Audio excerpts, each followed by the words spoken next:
어느 민족이나 어느 나라나 고유의 절기가 있습니다. 그 나라와 민족이 지키는 절기는 그 나라와 민족의 정체성과 연결되어 있습니다. 이스라엘 자손도 지키는 절기가 있습니다. 이것은 하나님께서 이스라엘 자손에게 지키라고 규례로 주신 것입니다. 그래서 하나님은 그 이스라엘이 지키는 절기를 나의 절기들이라 말씀하십니다. 1절 2절 말씀입니다. 여호와께서 모세에게 말씀하여 이르시되 이스라엘 자손에게 말하여 이르라. 이것이 나의 절기들이니 너희가 성회로 공포할 여호와의 절기들이니라.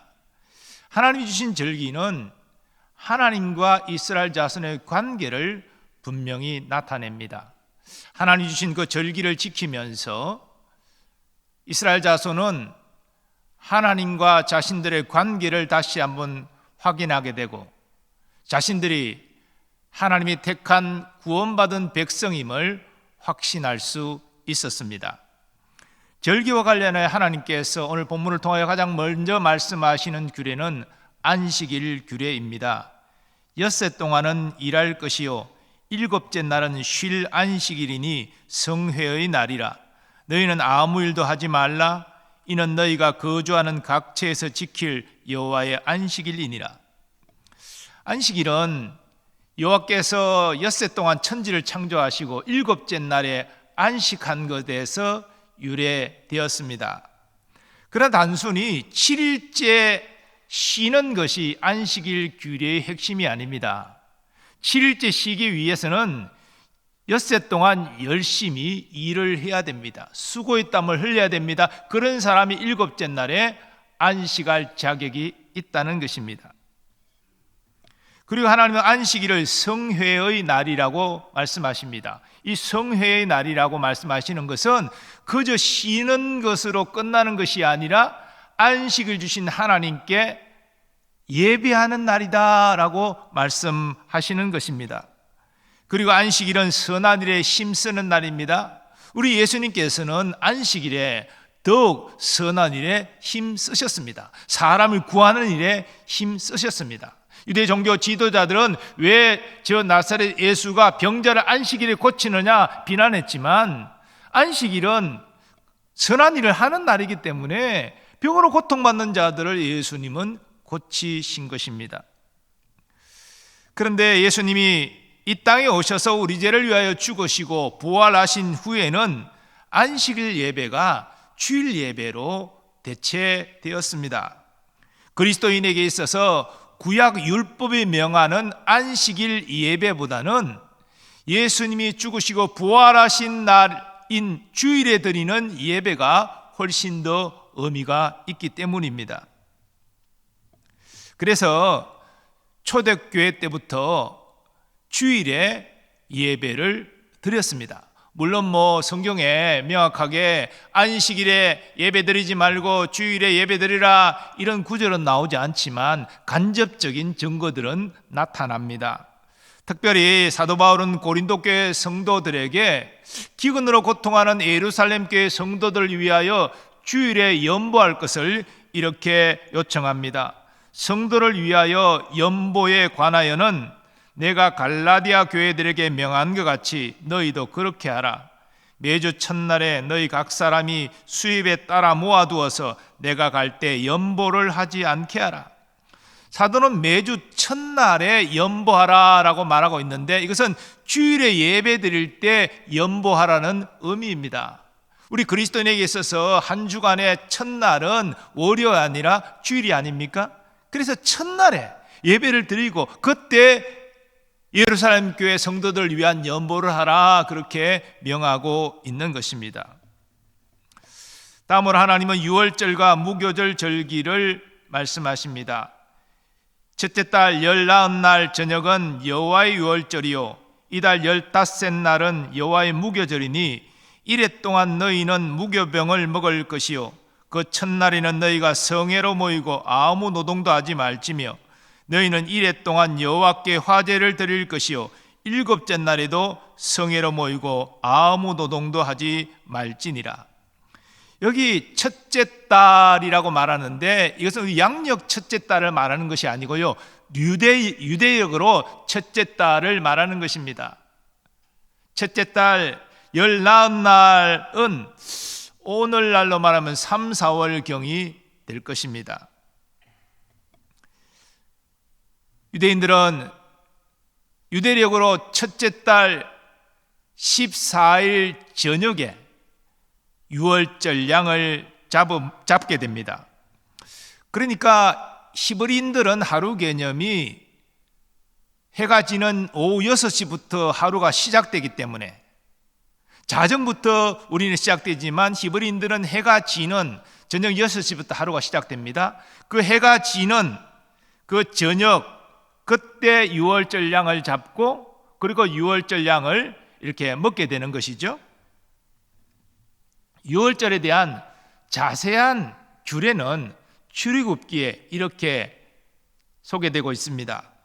너희 어린 양은 흠없고 1년 된 수컷으로 하되 양이나 염소 중에서 취하고 이달 19날까지 간직하였다가 해질 때 이스라엘 회중이 그 양을 잡고 그 피를 양을 먹을 집 좌우 문설주와 임방에 바르고 그 밤에 그 고기를 불에 구워 무교병과 쓴 나물과 아울러 먹되 날것으로나 물에 삶아서 먹지 말고 머리와 다리와 내장을 다 불에 구워 먹고 아침까지 남겨두지 말며 아침까지 남은 것은 곧 불사르라.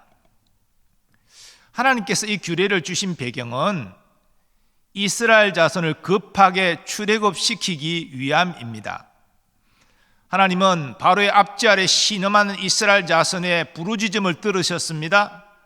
그래서 호렙산에서 모세를 통하여서 명을 내려 그들을 출애굽시키도록 역사하십니다. 바로는 자신의 노동력이 되는 이스라엘 자손을 내보내려 하지 않습니다. 가까운 곳에 가서 제사 드리는 것도 허용하지 않습니다. 그래서 하나님 모세를 통해 10가지 재앙을 내리기 시작하시죠. 한 가지, 두 가지, 9번째 흑암 재앙까지 임했을 때도 바로는 마음이 완악해져서 이스라엘 자손을 내보낼 생각이 없습니다. 거부합니다. 마지막 장자 죽음의 재앙이 남았는데 10번째 재앙, 이 재앙을 내리기 전에 이스라엘 자손도 고센 땅이라는 애굽 땅에서 살고 있기 때문에 이대로 장자 죽음의 재앙이 내리면 이스라엘 자손의 장자들도 죽게 되는 것이죠. 그래서 하나님께서는 이 유월절 양을 잡게 하심으로 그 유월절 양의 피를 양을 먹을 집의 임방과 설주에 바르게 하십니다.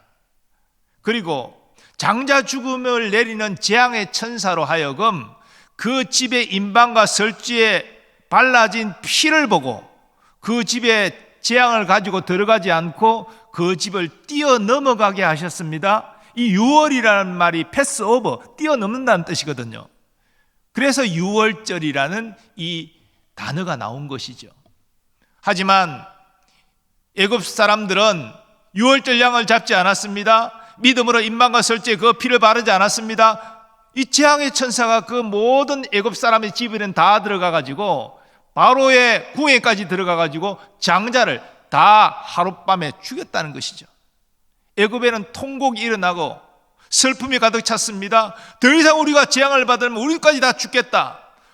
원성이 극에 달했습니다. 결국 바로가 손을 들고 빨리 나가라. 물론 이스라엘 자손은 광야에서 제사 드린다는 그런 핑계를 댔으니까 빨리 나가서 제사 드려라. 그래서 그 밤에 이스라엘 자손이 양을 잡아서 삶거나 이럴 시간이 없어서 급히 불에 구워가지고 그렇게 먹게 된 것이죠. 이런 의미에서 이 유월절 규례라는 것은 결국 이스라엘 자손의 해방과 구원, 하나님께서 우리를 해방시키시고 구원하셨다, 이것을 기념하는 절기였습니다.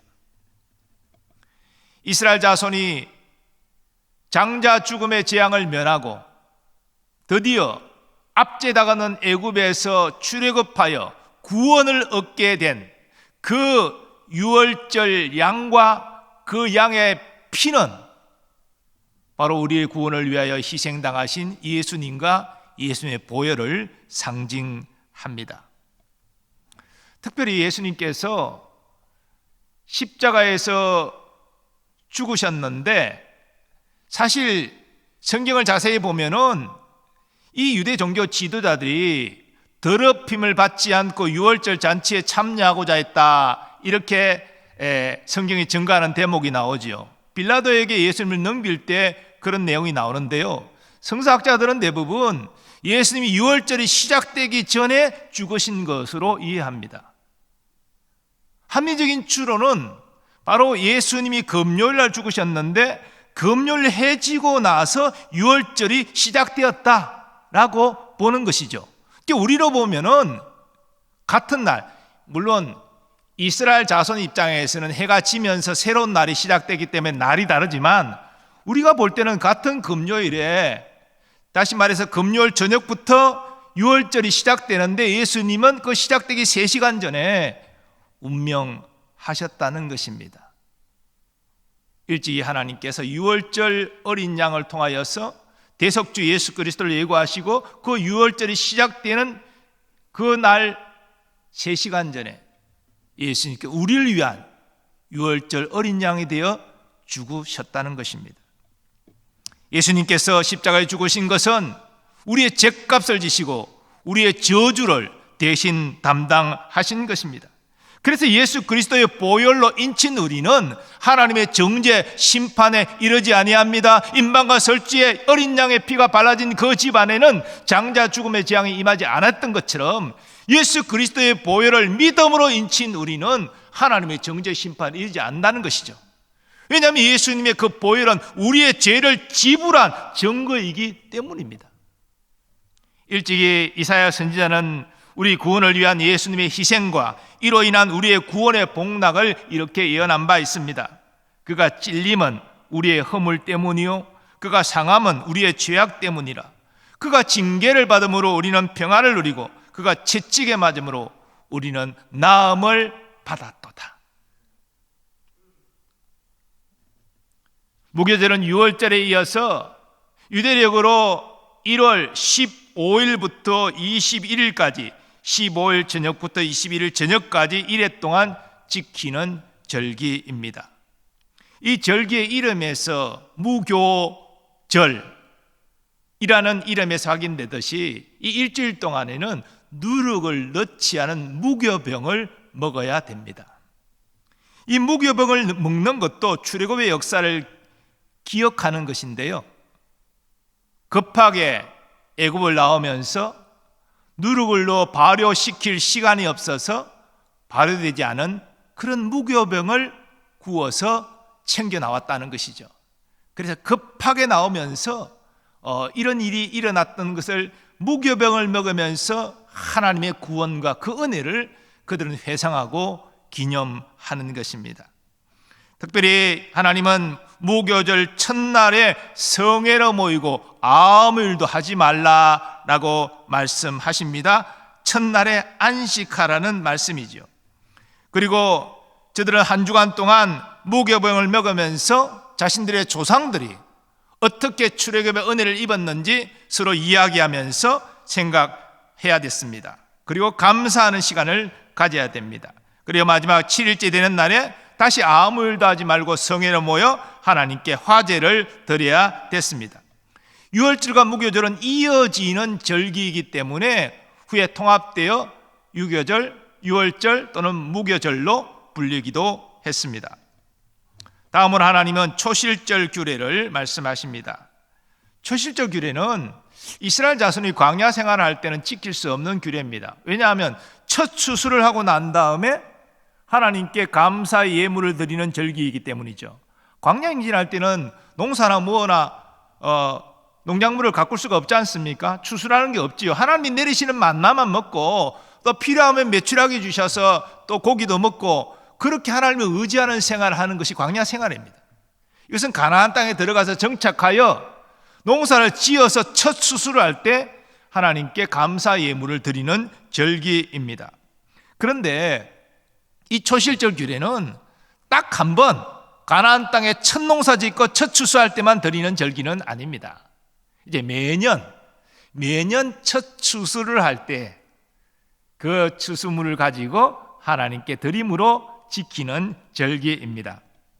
특별히 이 초실절 절기, 이 시기적으로 볼 때 이때 추수하는 곡물은 보리입니다. 보리를 가장 먼저 추수하게 되지요. 초실절 지키는 이 과정을 보면 이스라엘 자손은 첫 보리 추수 후에 보리 이삭단을 가지고 제사장에 갑니다. 그럼 제사장은 그 이삭단을 들고 여호와께 흔들어 기쁘시게 받으심이 되도록 드리게 됩니다. 그런데 이 초실절 규례는 유대력으로 1월 16일에 드립니다. 그러니까 무교절이 시작된 다음 날에 초실절 절기를 지키게 되는 것이지요. 이날 추수한 것을 하나님께 드리면서 감사를 드리는데, 먼저 요제로 흔들어 드리고, 보리 추수단을 제사장이 요제로 흔들어 드리고, 그리고 1년 되고 흠이 없는 순양을 여호와께 번제로 드립니다. 동시에 기름 섞은 고운 가루 10분의 2에바로 소제를 드려 화제로 삼아 여호와께 향기로운 냄새가 되게 합니다. 우리가 흠향한다라는 말 쓰잖아요. 이제 구약 제사 때 쓰는 용어예요.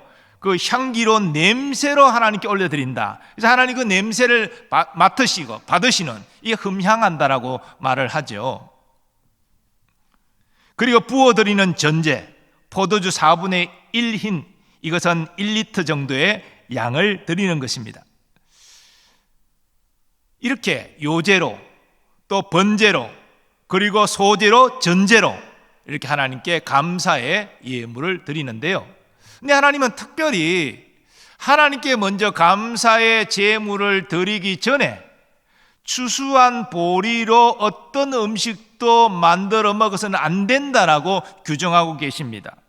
너희는 너희 하나님께 예물을 가져오는 그날까지 떡이든지 볶은 곡식이든지 생이삭이든지 먹지 말지니 이는 너희가 거주하는 각처에서 대대로 지킬 영원한 규례니라. 그러니까 하나님께 먼저 추수한 것을 가져와 드린 이후에 너희가 마음껏 음식을 만들어 먹어라. 그 전에는 음식을 먹어서는 안 된다라고 말씀하시는 것이죠. 그러니까 하나님 중심의 신앙생활을 이렇게 세밀하게 가르쳐 주신 것입니다. 초실절 규례는 오늘날 우리가 문자적으로 지키지는 않습니다. 하지만 이 규례가 우리에게 주는 분명한 교훈이 있지요. 어떤 사람은 우리의 소득을 생각할 때에 자기가 열심히 노력하고 땀을 흘려 얻은 나의 것이다, 나의 소유다, 이렇게 생각합니다. 물론 나름대로 직장 생활을 하거나 자영업을 하거나 사업을 하거나 자신이 열심히 일찍 일어나고 늦게까지 수고하고 경쟁해서 소득을 얻는 것은 분명하지요. 하지만 이렇게 자기의 노력으로 소득을 얻었다 하는 사람은요, 하나님 앞에 예물을 드리지 못합니다. 11조, 내 것이라 생각하면요, 아깝게 생각이 들어요. 감사 예물, 어쩌다 한번 드리는 건 드릴 수 있지만 뭐 매주 감사 예물을 드린다, 절기 때마다 드린다, 왜 내가 그래야 되는데, 그렇게 다 11조 드리고 감사금하고 나면 나는 뭐가 쓰는데, 자기 것이라고 생각하면, 자기가 노력해서 내가 얻은 것이라고 생각하면 이렇게 하나님께 드리지 못합니다. 우리 믿음으로 볼 때 우리가 열심히 땀을 흘리고 수고한 것은 분명히 맞지만 우리에게 수고할 수 있는 건강을 주시고, 또 순간순간 필요한 지혜를 더하여 주시고, 또 일터를 가고 오는 모든 과정 가운데 지켜주시는 하나님의 그 보호하심이 있고, 이런 것들을 생각할 때 이 소득을 얻도록 허락하신 분이 하나님이심을 우리는 고백하게 되는 것이죠. 그러므로 소득도 하나님이 내게 주신 것이고 또 하나님이 내게 주신 것이라고 생각하면 청지기 의식에 따라서 하나님의 뜻대로 써야 되는 것이고, 이 바른 신앙의 자세가 나올 수가 있는 것입니다. 그런 마음이 생길 때 자원하는 마음으로, 기쁨으로 11조를 드리게 되고 감사 예물을 드리게 되고, 그게 가능한 것이죠.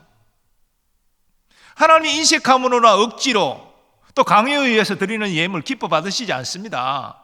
아니, 천하 만물의 모든 것이 하나님의 것인데 뭐가 아쉬워서 강제로 이렇게 억지로 그 예물을 받으려고 하시겠습니까? 하나님 그 필요 없으신 분이에요. 하나님은 하나님을 향한 우리의 믿음과 우리의 마음과 사랑의 고백을 보기를 원하시는 것이죠. 이런 것은 믿음이 있을 때만 가능한 것입니다. 하나님이 허락하신 모든 환경과 여건, 그것에 대한 감사한 마음이 있을 때 우리가 자발적인 11조, 자발적인 감사의 예물을 기쁨으로 드릴 수 있는 것이죠. 제가 보험기도 할 때마다 여러분 유심히 한번 들어보세요. 제가 빼지 않고 제가 보험기도 할 때 언급하는 내용이 있는데요, 그것은 하나님께서 주신 것에 대하여 감사하고 자족하게 하시고, 또 하나님께 봉헌할 때에는 자원함으로 즐거움으로 드릴 수 있는 믿음을 달라고 제가 기도하는 거예요. 왜냐하면 우리가 예물을 드리지만 다 그 하나님께서 소득 주신 것에 대해 감사하고 그것에 대해 자족하는 마음을 가지고 있는 것이 아니기 때문이죠. 또 하나님께 봉헌할 때 자원함으로 기쁨으로 드리는 것이 아니기 때문이죠. 그것이 아니라면 사실 하나님께 드리는 것이 무슨 의미가 있겠습니까? 하나님 뭐 돈이 없어가지고 돈을 바치라, 이게 아니잖아요. 우리 믿음을 보기를 원하시는 거잖아요. 우리 이 초실절 규례 가운데서도 바로 이렇게 감사함으로 자원함으로 즐거움으로 드리는 이 모습을 보기를 원하시는 하나님 마음을 볼 수 있어야 됩니다. 그런 마음이 있을 때에 소득을 우리가 받았을지라도 나의 어떤 필요와 생활에 우선적으로 구별하는 것이 아니라 가장 먼저 하나님께서 초실절 규례를 통해서 너희가 첫 추수의 단을 제사장을 통해 내게 바치기 전까지 추수를 가지고 너의 음식을 만들어 먹지 말라라고 말씀하신 그것을 지킬 수가 있는 것이죠. 소득이 딱 오면은 거기에서 먼저 하나님께 드릴 것을 먼저 구별하고 11조를 구별하고 하나님께 드릴 예물을 구별하고 그리고 나머지를 가지고 생활에 쓸 수 있는, 이것이 믿음의 바른 순서라는 것이죠. 초실절 규례가 그것을 가르치지 않습니까? 하나님께 이 추수의 단을 가지고 감사 예물을 드리기 전에 너희가 그 추수물을 가지고 음식을 만들어 먹지 말라라고 말씀하시는 것은 바로 그런 마음의 자세를 하나님이 원하시는 것이죠. 우리가 소득을 얻어도 그와 같이 하나님의 것을 먼저 구별하고 그리고 나서 우리 생활의 필요를 따라 쓸 수 있다면 하나님이 기뻐하시는 바른 믿음의 자세가 되는 것이죠. 심지어 어떤 사람은 주의 은혜에 감사해서 자신의 직장 생활의 첫 급여를 온전히 하나님께 드리기도 합니다. 억지로 부모의 강요에 의해서 드릴 수도 있지만 그런 것보다는 부모님이 권유했을 때 맞아, 내게 건강 주시고 또 학업도 다 마치게 하시고 직장 얻게 하셔서 이 첫 급여를 하나님이 허락하여 주셨으니 하나님께 참 감사하다, 그런 마음으로 동의해서 하나님 앞에 첫 급여, 이거는 첫 급여니까요 1년 지나가면 살 수 없는 거잖아요. 직장 생활에서 첫 직장 생활에서 첫 급여 받는 그 순간이잖아요. 그때 아니면 기회가 없는 것이잖아요. 근데 그 급여를 쓰지 않고 온전히 하나님께 드리는, 가끔 가다가 그런 믿음의 사람들, 청년들을 봐요. 우리 교회에서도 몇 사람 제가 본 적이 있는데 참 귀하다. 물론 부모님이 권유했을 수도 있고 그렇지만 부모님 권유하더라도 요즘에 자녀들이 머리 다 커가지고 부모의 말 듣습니까? 특히나 첫 급여인데 첫 급여면 제래도 100만 원 이상은 될 거 아니에요. 그걸 다 하나님께 드린다, 이 쉬운 일이 아니에요. 그냥 하나님의 은혜에 대한 감사와 사랑의 마음이 있으면 동의하여 드릴 수가 있다는 것이죠. 얼마나 귀합니까? 하나님이 그런 인생을 기억하지 않겠습니까? 그런 마음의 자세, 초실절 규례를 통해서 우리는 깨닫게 되는 것입니다. 그러므로 하나님께서 주신 것 감사함으로 하나님 앞에 기쁨으로 먼저 드릴 수 있는 믿음의 사람들 다 되시기를 축원합니다. 다음으로 하나님의 맥추절 절기 규례를 말씀하십니다. 맥추절은 이스라엘 자손이 두 번째로 곡식을 추수하여 하나님께 드리는 절기인데요, 이때는 밀을 추수해서 드리는 절기가 됩니다. 안식일 이튿날 곧 너희가 요제로 곡식단을 가져온 날부터 세어서 7 안식일의 수요를 채우고 7 안식일 이튿날까지 합하여 50일을 계수하여 새 소제를 여호와께 드리되. 이 안식일 이튿날이란 말이 나오는데요, 이 안식일이라는 말은 우리가 아는 그 매주 지키는 안식일을 말하는 것이 아닙니다. 이것은 절기의 일을 쉬고 안식함으로 지키는 그때를 말합니다. 그러니까 안식일의 이 의미는 문맥상에서는 무교절 안식일을 말하는 거예요. 무교절 첫날에 뭐라 그랬습니까? 모든 일을 거치고 하나님 앞에 성회로 모이라라고 규정하고 있지 않습니까? 그게 무교절 첫날도 안식일인 거예요. 그 안식일, 무교절 첫날 다음 날이니까 16일이죠. 16일은 무슨 날이에요? 그러면 초실절 규례를 지키는 날이라고 그랬잖아요. 그러니까 16일부터 7 안식일을 계수하여 그럼 77, 49일 그리고 하루 더 포함해서 50일째 되는 날에 맥추절 절기를 지키라 그렇게 명하고 있는 것입니다. 그래서 이 맥추절은 77절 또는 오순절로 불리기도 하는 것이죠. 좀 구체적으로 맥추절 절기를 지키는 규례를 보면 먼저 소제를 여호와께 드리는데 처소에서 갓 추수한 밀 10분의 2 에바로 누룩을 넣은 빵을 만들어서 여호와께 흔들어 요제로 제사장이 드리게 됩니다. 특별히 특이할 만한 것은 이 맥추절 절기 때 드리는 소제만큼은 누룩을 넣은 빵을 만들 수 있게 했습니다. 밀이 이스라엘 자손의 주 식재료거든요. 그러니까 밀을 추수한 것에 대해서 얼마나 이스라엘 자손이 기쁘겠습니까? 이 기쁨으로 감사함으로 드리는 이 맥추절 절기만큼은 누룩을 넣은 빵을 만들도록 허락하셨어요. 모든 제사에는 누룩 없는 빵을 만들어서 소제로 드려야 되는데 이 맥추절 소제만큼은 누룩을 넣은 그러니까 기쁨의 그런 절기가 바로 맥추절 절기라는 것입니다. 지금은 도시교회에서는 이 맥추감사절을 안 지키는데요. 시골에서는 지금도 맥추감사절을 지킵니다. 저는 시골에서 본래 신앙생활을 했기 때문에 맥추감사절, 추수감사절, 상반기는 맥추감사절, 하반기는 추수감사절 이렇게 구분되어 있었습니다. 이 맥추절 규례에서 구약 전통에서 가져온 그런 절기가 되겠죠. 자, 이렇게 소제로 드리고 그 다음에 번제와 속죄제와 화목제를 이어서 드리게 됩니다. 그 구체적인 내용 여러분 굳이 꼭 알 필요는 없는데 하여튼 번제를 드리고 또 속죄제를 드리고 화목제를 드리게 됩니다. 이 중에 특별히 기억할 만한 것은 첫 이삭의 떡과 즉 누룩을 넣은 떡과 우리 번역은 떡이라 했지만 빵이 더 유대인에게는 적절하겠죠. 그 빵과 함께 2마리 어린 양을 요 앞에 요제로 흔들어서 드리게 됩니다.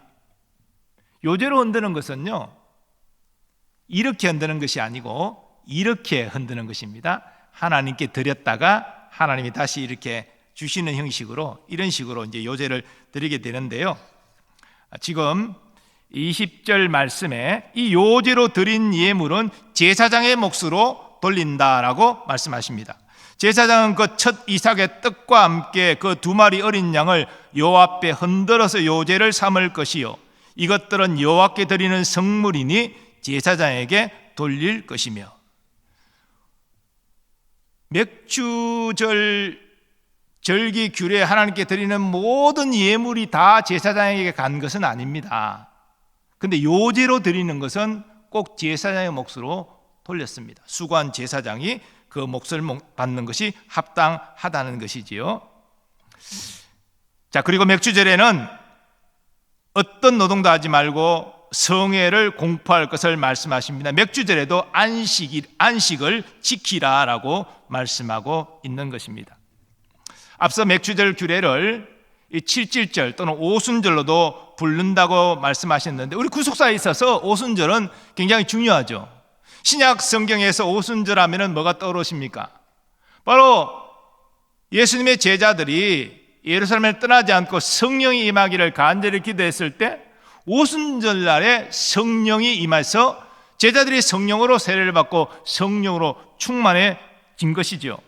오순절 날이 이미 이름에 그들이 다 같이 한 곳에 모였더니 호련히 하늘로부터 급하고 강한 바람 같은 소리가 있어 그들이 앉은 온 집에 가득하며 마치 불의 혀처럼 갈라지는 것들이 그들에게 보여 각 사람 위에 하나씩 임하여 있더니 그들이 다 성령의 충만함을 받고 성령이 말하게 하심을 따라 다른 언어들로 말하기를 시작하니라.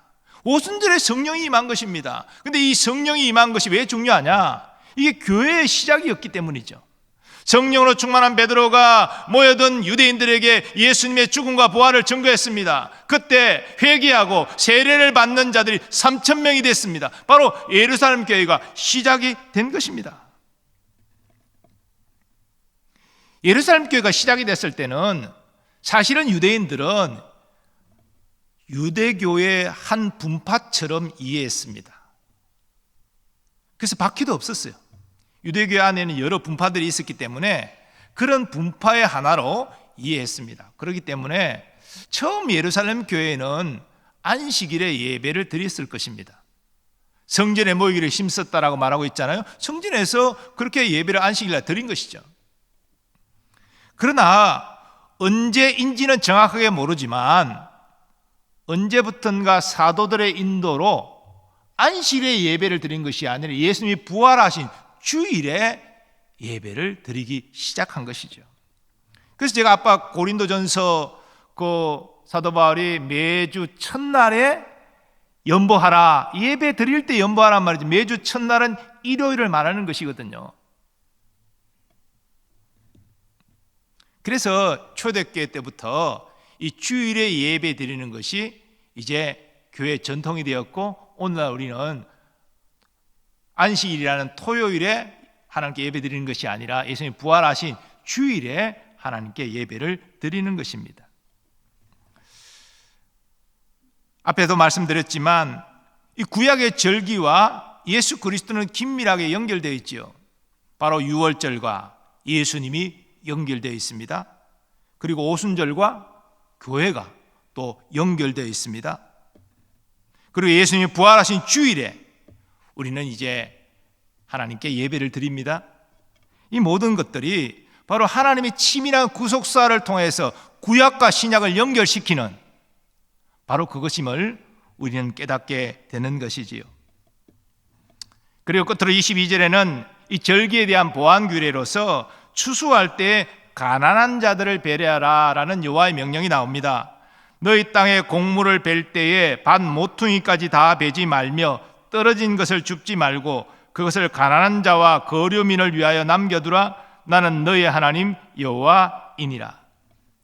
이 반 모퉁이는 밭 가장자리를 의미합니다. 거기는 추수하지 말라.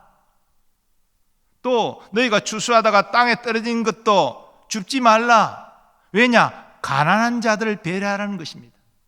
너희와 같이 사는 가난한 자들은 바로 너희가 추수하다가 남긴 그것들을 거둘 것이다. 그들이 그것으로 먹을 것이다. 우리는 이 규정을 통해서 하나님께 예배하라, 너희가 나에게 감사 예물을 드리라, 이것을 강조하고 계신 동시에 너희가 추수의 기쁨을 가난한 자들과 함께 나누라라는 이 긍휼과 자비의 하나님을 또한 볼 수 있는 것입니다. 우리는 룻기를 통해서도 이러한 규정들이 적용되는 것을 확인하게 되지요. 그래서 시어머니 나오미와 함께 모압에서 예루살렘으로 돌아왔습니다. 그러나 이미 자기의 모든 땅들을 다 팔았기 때문에 그들은 먹고 살기 위하여 남의 밭에 가서 이삭을 주어야 됩니다. 바로 보아스의 밭에 가서 추수하다가 땅에 떨어진 그 이삭들을 주운 것이죠. 시어머니를 봉양하기 위해서 그렇게 한 것입니다. 그러다가 보아스와 만남이 되고 보아스가 가까운 친척임을 알게 되고 그래서 기업 무르는 일을 감당하게 되고 결국은 룻과 보아스가 결혼하게 되는 것이죠. 그래서 오벳을 낳게 되는 것이고, 오벳은 바로 다윗의 할아버지가 아닙니까? 이처럼 이 절기 규례, 부속 규례이지만 이러한 규례를 통하여 가난한 자들을 배려하는 하나님의 그 마음을 읽을 수가 있고, 이러한 하나님의 섭리 안에서 구속사의 계보가 이어지는 바로 이러한 놀라운 일이 일어나는 것을 우리는 확인하게 되는 것이죠. 그렇기 때문에 우리는 이 구약의 절기라고 해서 오늘날 우리가 이 절기를 지킬 필요가 없다, 그런데 이런 것들은 뭐 무시하고 되고, 우리가 성경을 이렇게 읽다가도 이런 부분이면 그냥 넘겨가도 안 읽어도 뭐 상관없는 거 아니냐 이렇게 생각할 수 있지만 그게 아니라는 겁니다. 구약 절기에 담겨져 있는 이 하나님의 뜻을 우리는 깊이 생각해야 됩니다. 오늘날 우리에게 적용할 수 있는 여러 가지 적용점들이 참 많죠. 하나님이 우리에게 허락하신 모든 소득에 대하여 우리가 하나님의 어떤 마음으로 감사할 것인가, 그것을 우리는 이 절기 규례를 통해서 배울 수가 있는 것입니다. 그리고 자기 백성을 책임지시는 하나님의 그러한 섭리도 우리는 볼 수가 있는 것이고, 또 우리는 소득을 얻었을 때에 가난한 자를 배려하는 하나님의 마음도 알게 되는 것이고, 그렇게 배려하고 섬기는 그런 베품도 나눔도 우리가 해야 된다는 것을 깨닫게 되는 것입니다. 그러므로 각종 절기 규례를 통해서 하나님이 자기 백성에게 가르치신 이 뜻을 깨닫는 우리가 되기를 원합니다. 그리고 우리에게 적용 가능한 그러한 점들을 확인하고 실천할 수 있는 우리가 되기를 바랍니다. 그럴 때 우리는 그저 교회만 다니는 가라지 신자가 아니라 하나님이 원하시는 추수하는 알곡 신자가 되어서 하나님의 기쁨이 되는 신앙생활을 할 수 있게 될 것입니다. 오늘 절기 규례를 통해서 우리를 향한 하나님의 뜻을 다시 한번 깨닫고, 또 여러분 각자에게 주신 이 교훈들을 삶 속에서 잘 적용 실천해서 하나님을 기쁘시게 하는 여러분 되시기를 예수님의 이름으로 축원합니다. 아버지 하나님, 오늘 이스라엘 자손에게 주신 각종 절기 규례를 통해서 하나님이 허락하신 모든 소득에 대한 우리의 바른 응답의 자세를 다시 한번 깨닫게 하시고 또 적용케 하시니 감사합니다. 하나님, 우리를 책임지시고 돌보시고 먹이시는 그 뜻을 깨닫게 하여 주옵시고, 또 우리 주의 어려움 당한 이웃들과 우리가 소득을 베풀고 나눌 수 있는 넉넉함도 사랑의 실천도 허락하여 주셔서 하나님을 기쁘시게 하는 우리가 되게 하여 주옵소서. 예수님의 존귀하신 이름으로 기원하옵나이다. 아멘.